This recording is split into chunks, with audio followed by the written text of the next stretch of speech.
Hello, I'm the the Angry Third Rate Gamer. Remember, so you don't have to. Today we're gonna be talking about the most disappointing game of 2017. The game that was gonna go back to the adventure form. Well, not like the adventure style story. Sonic Forces. What do I have to say about Sonic Forces? Alright, let's pop this shit in. Let's have a look at the splash screen. Alright, let's see. Sega in black background, check. Sonic team, check. I love this color. Black screen. And a warning. Alright. Splash screen. And then the most boring text ever. The most boring font ever for a game. But anyways, enough with rambling. Let's just do the prequel story first, because keep in mind that this is important to get the story. So we're gonna have to experience episode Shadow. TLDR is Shadow is on a mission, and the event of this takes takes place 1 month before the event of Sonic Forces. And in that time, Shadow is on a recon mission, to something, I don't know, to follow Eggman's plans. But during the mission, E102 Omega, gets corrupted and stuff. Like he gets like shut down, but we don't know this until the level afterwards was revealed that Infinite actually was the one who defeated Omega. It cuts back to a couple of months ago where we see Shadow was on another mission. I don't know what type of mission it was, but it was like slidey level. But after that level, it's like a cutscene where it's revealed that Shadow beat up all of the other mercenaries that Infinite had in his like Jackal squad. Infinite comes because to stop Shadow, and he calls himself the ultimate mercenary, but he gets a great walloping from Shadow, and Shadow's like, ugh, weak, don't ever come to me ever again, don't ever ask me to fight you. And then if it's like, ugh, weak, I'm not weak. We then cut to a scene where Infinite is seen wearing the mask, and he like quotes that he's reborn, and like he's now stronger, and it's like a cool animation that plays when he says he's reborn. I like that detail, but I mean that's a pretty crap motivation for being a villain. To my will, I was reborn. We then cut back to 1 month before the main game takes place, where we were currently at. Like Infinite was explaining the stuff to Shadow, but Infinite used the Phantom Ruby to trap Shadow in this virtual reality Green Hill zone. During this level, we have some interesting dialogue, where Omega seemed to be alive, and Rouge isn't really concerned about that, but it appears that Omega being back in operation isn't the entire truth, because it's obviously Infinite using his illusion powers with the Phantom Ruby to make a fake Omega. I don't know how he got the intercoms, but that's all for another story. Anyways, Infinite says that he has the Phantom Ruby, and he quotes that it's so powerful that it can kill Sonic. And he even uses his Phantom Ruby powers to destroy the city, as heard from the dialogue boxes, as you can hear right now, if you can hear it. So basically, what this episode Shadow's saying is like, if it's the one who destroyed the city. Now we cut back to when Sonic Forces takes place after Lost Valley, and it's like an invasion going on, as implied by the Shadow campaign. So Sonic's like destroying all these robots, right? But then some old villains come. There's like Shadow, there's like Shadow, Shadow. There's like Zavok. There's like Metal Sonic and Chaos. But they're illusions, so they're not really real. And as we know from the Shadow campaign, if Infinite's behind all this goings on, and Sonic gets wrecked by these past villains. So, and Tails does absolutely nothing. I swear to God, they ruined Tails' character. He's like on his fucking iPad, typing up something. Oh no, I gotta search what this guy's weakness is. God, guess what? He's a fucking purple aura. You have to. Where's the Tail swipe? Where's the dummy rings bombs?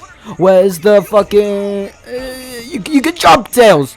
Like, do something. Don't stand there like Sonic. While Sonic's being taken away. Anyways, I'll elaborate on this when we get to the actual campaign. But Tails gets beaten up in this, so basically, we have to play the actual campaign to know what's going on next. But before we get to the main game, I must review the 3 stages in rapid fire order. That's right, 3 stages. 3 stages of the Shadow campaign. That's why I call it episode Shadow, like episode Metal. We start off with enemy territory, which is a level that I really like. It's not linear, but it's not open at the same time. It's like there's like multiple paths to go, but it's just a reskin of a Sonic modern Sonic level. Like I like it. It just has different skins. Like it doesn't really feel that different. Like they added some animations to differentiate it. Like they added like the path for like the rookie, but it doesn't. It just means they reskin it, but there's like harder. It's harder to like get to the loops, so that's something I guess. But there's also one more unique thing that Shadow's campaign has, and that's those home attack chains that you can do, but only from those specific enemies that can fly in like a pattern. You can like chain homing attack them by only pressing X twice. And as you can see in this unique detail, if you actually see where they're going, they go to this no space, that no space portal. They see like a bigger version in the no space level in the main campaign. But most of Shadow's campaign is basically a 2D section, so not very good. Like the level design is very linear even in 2D, like barely any platforming, and the hardest platforming, like the hardest one, comes from the last level, and the difficulty is because the controls are so finicky that you can't even like double jump safely. Like I know it looks like I suck at jumping right now, but the double jump in this game actually sucks. Like the frontiers improved it big time. On to stage 2, Eggman's facility, and it's a whole level dedicated to slip and sliding. A level that's wholly entirely what a water slide.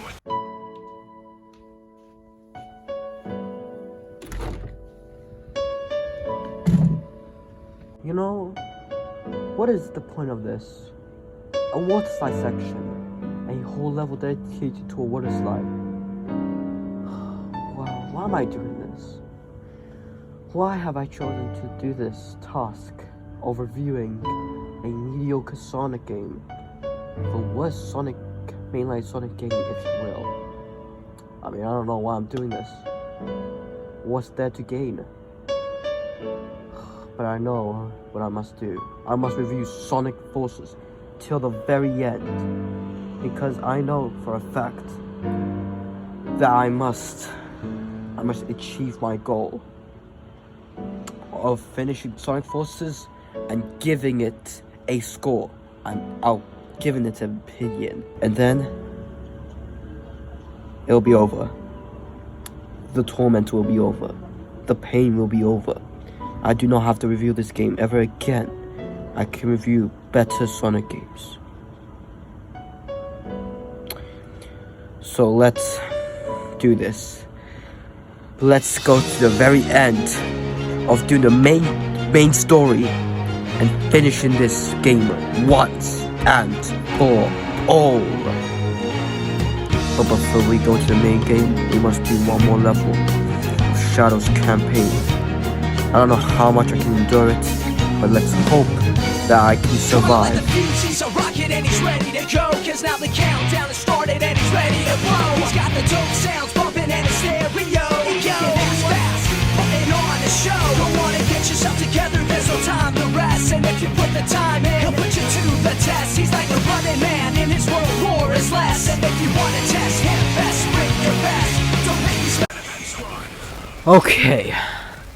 Now we are at the stage where we go water slide. Where we go water sliding. Alright, this stage is okay, but it's wholly entirely water stage. It's a water slide stage basically, so it's really nothing. There's nothing to talk about, it's just a water slide. There's like an end bit where you homing attack some stuff, and that's it. That is genuinely it. Nothing else.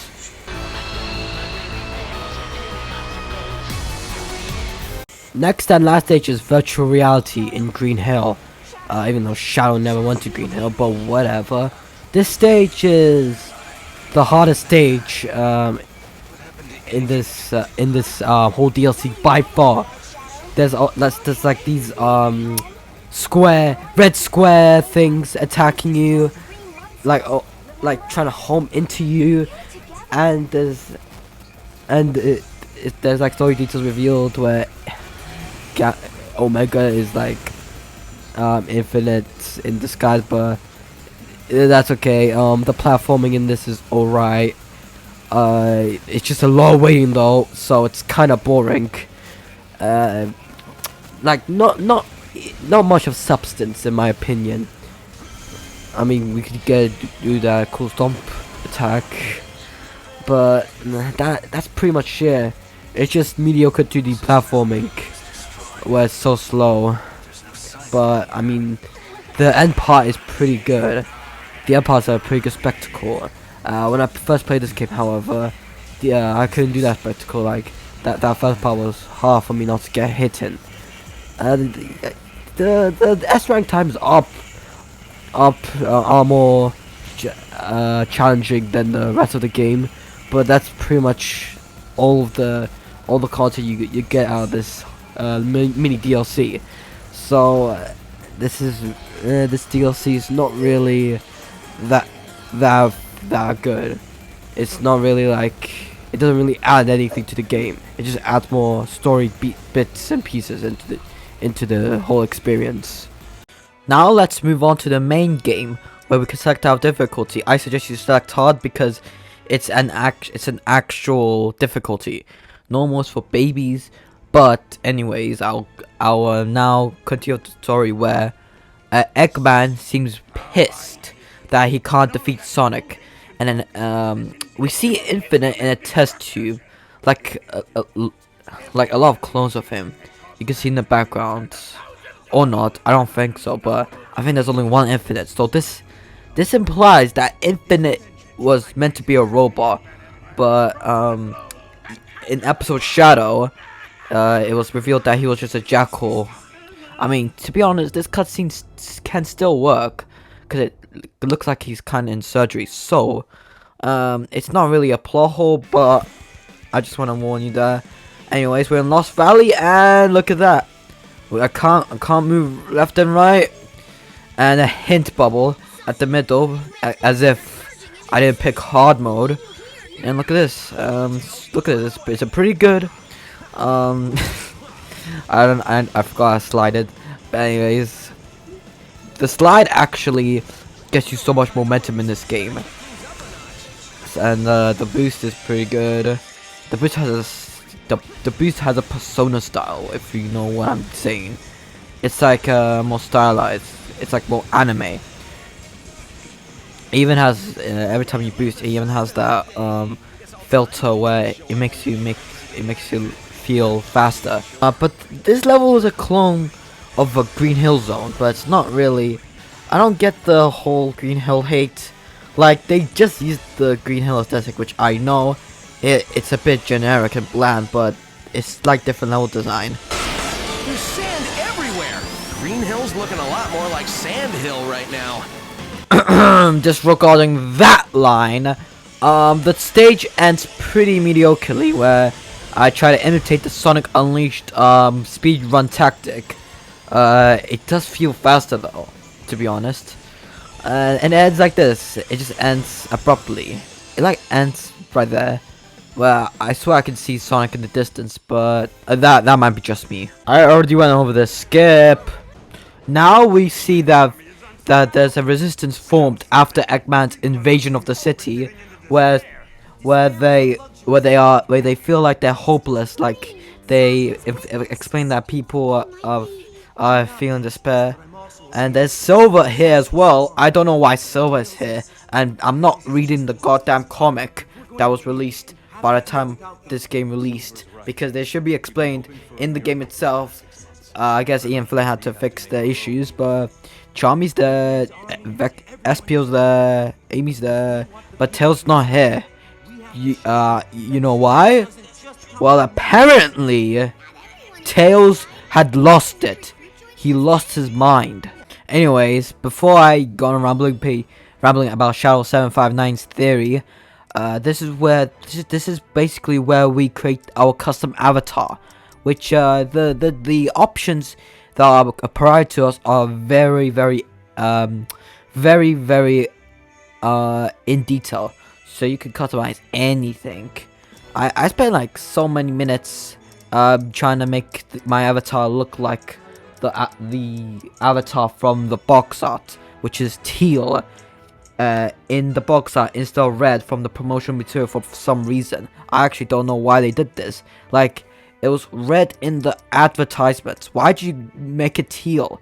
When I even noticed that when I first got the game. Anyways, enough with DeviantArt Simulator. It's time for the story. Knuckles introduces Sonic's stupid friend's trademark to us, the custom avatar, and basically he calls us a rookie, and now he sends us on a mission to our first avatar stage, Chemical Plant. So it's actually revealed that Sonic is still alive, but he has been tortured for months, apparently. Now this dialogue right here is a bit deceptive, because adventure fans, 06 fans, gonna think that Sonic has came back to its dark roots, its serious roots, but nope, it hasn't. They even portray Eggman as like being a sick, twisted villain by implying that they tortured Sonic before banishing him to space. We will get back to this later, because now we're in the first avatar stage, Mos Eisley Spaceport, Chemical Plant Spaceport. In this level, we, the avatar, go around in Chemical Plant to get to the spaceport, to get to a spaceship,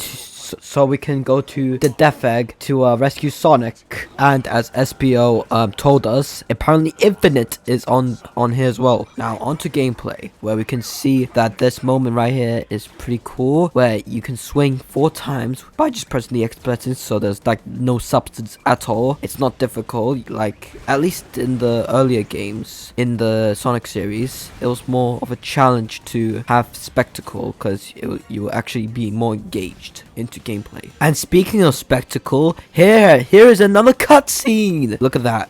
No input whatsoever. And do you want to know something? 50 seconds after that moment, it's another cutscene. But of course, even though the level is pretty linear, like hold R2 to win and forward, this cutscene is still cool. Like it's pretty cinematic. And look at this. It looks like a storybook game cover art.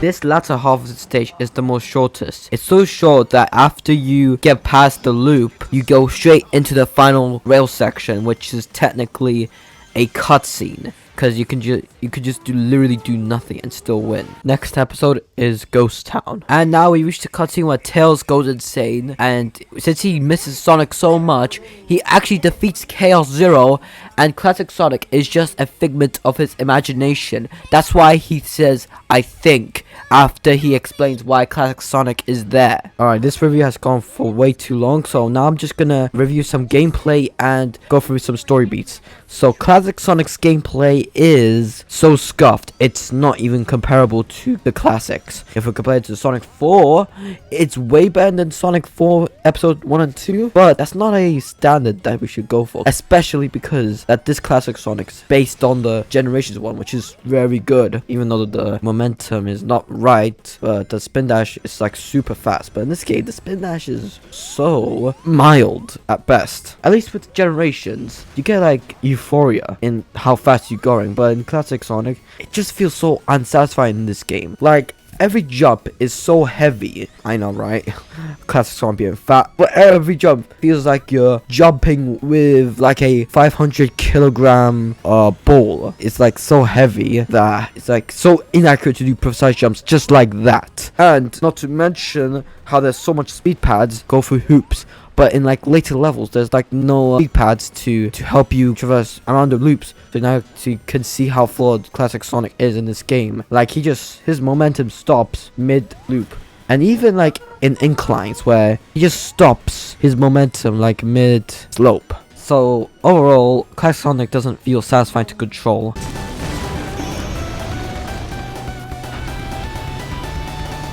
So apparently, a couple of months ago, we the Avatar actually encountered Infinite in his like rampage in Terra. So it's basically like a threat that we are traumatized by, and that's why we have the motivation to join Resistance. Breaking news from the Death Egg. Now Sonic has been done being tortured, and now he's gonna be banished to space. So now it's our job to rescue him. This game doesn't have drifting. Instead, it has automatic drifting where you can push left to right, where you can get to the launch pads, but it's not real drifting. It's just automatic drifting. It's like the most easiest way to play the game. But anyways, the Avatar controls like Sonic, but without the boost. He has the biggest acceleration ever. He goes from slow to fast, and his jumps are very wonky. Like he can't jump for shit in a platform, because when you're like in a running motion, and when you press X, you can't stop it.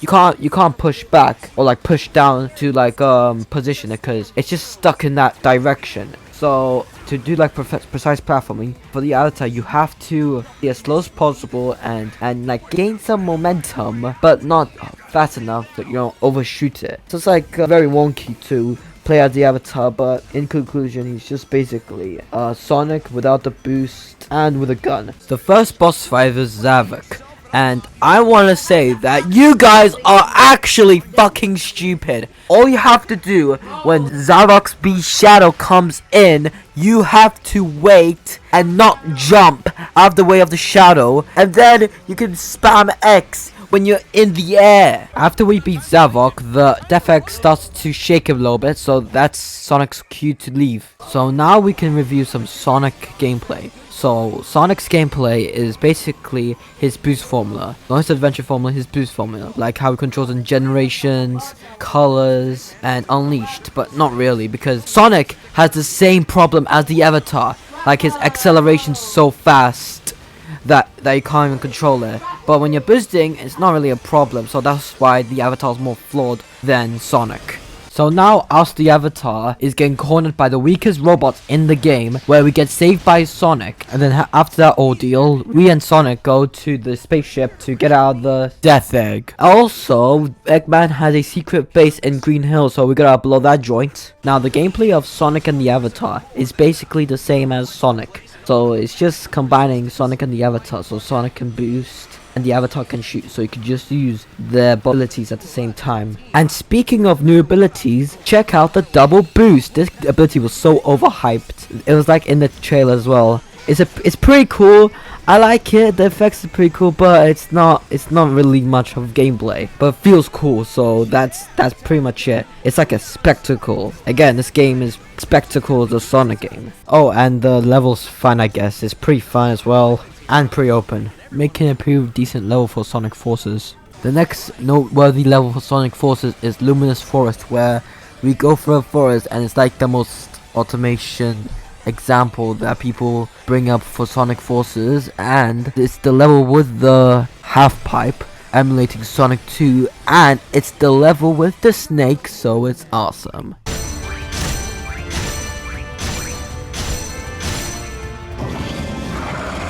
So basically, Infinite and Silver have a big match where it's like 1 second, and then the Phantom Ruby drops, and then Silver drops like a bitch. And for the third time in a row, Sonic saves the day. The boss fight with Infinite is pretty great. You just have to homing attack him. However, there's like some speed run opportunities you can use to your advantage, so you can end the battle more quicker. Overall, I think I find this boss pretty good. Anyways, Infinite says this. Impossible.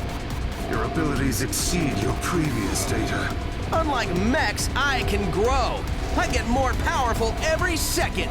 Now you know that episode Shadow was like a last minute thing that they done for the story, and that Infinite wasn't supposed to be a jackal. He was actually supposed to be like a mech, or like an AI like Sage. In this cutscene, Infinite whoops Sonic's ass once again, but instead of sending Sonic to Eggman, he just leaves Sonic in the forest.